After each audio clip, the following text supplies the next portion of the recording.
Hello students, हम कर रहे हैं probability exercise number 14.1 class 10 CBSE का क्वेश्चन नंबर 7.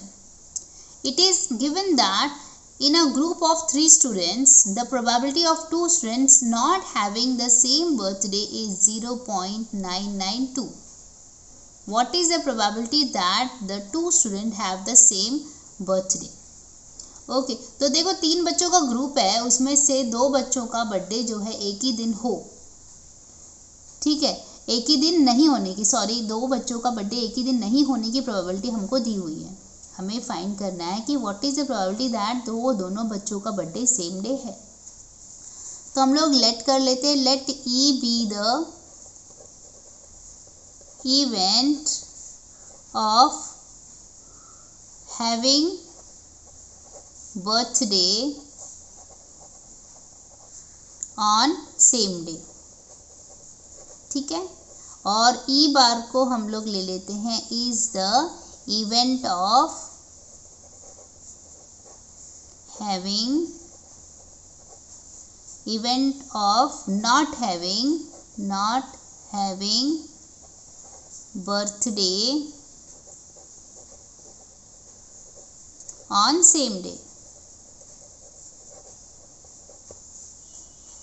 ठीक है, अभी देखो हमें एक चीज़ पता है कि किसी इवेंट के होने और ना होने की प्रोबेबिलिटी कितनी होती है, 1 होती है, राइट. तो यहाँ से हमें ये पता चल गया कि प्रोबेबिलिटी ऑफ ई मतलब बर्थडे सेम होने की और प्रोबेबिलिटी ऑफ बर्थडे सेम नहीं होने की जो प्रोबेबिलिटी होती है वो 1 होगी. ये तो फॉर्मूला है कि 2 अपोजिट इवेंट को जब हम ऐड करते हैं तो उसका आंसर 1 आता है.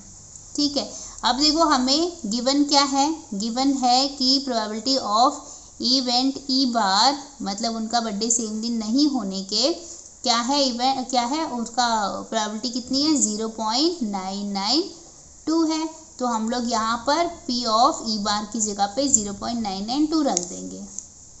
देयरफॉर पी ऑफ ई देखो ऐसे ही रहेगा और पी ऑफ ई बार की जगह पर ये आ जाएगा 0.992.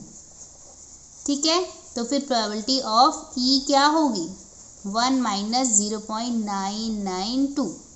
जब हम इसको माइनस करेंगे तो हमें मिलेगा 0.008. ये हुई प्रोबेबिलिटी ऑफ ई. ठीक है, मतलब probability of a student have the same birthday is 0.008. ठीक है, आई होप आपको समझ में आया है. Keep watching, keep learning. Thank you, bye bye.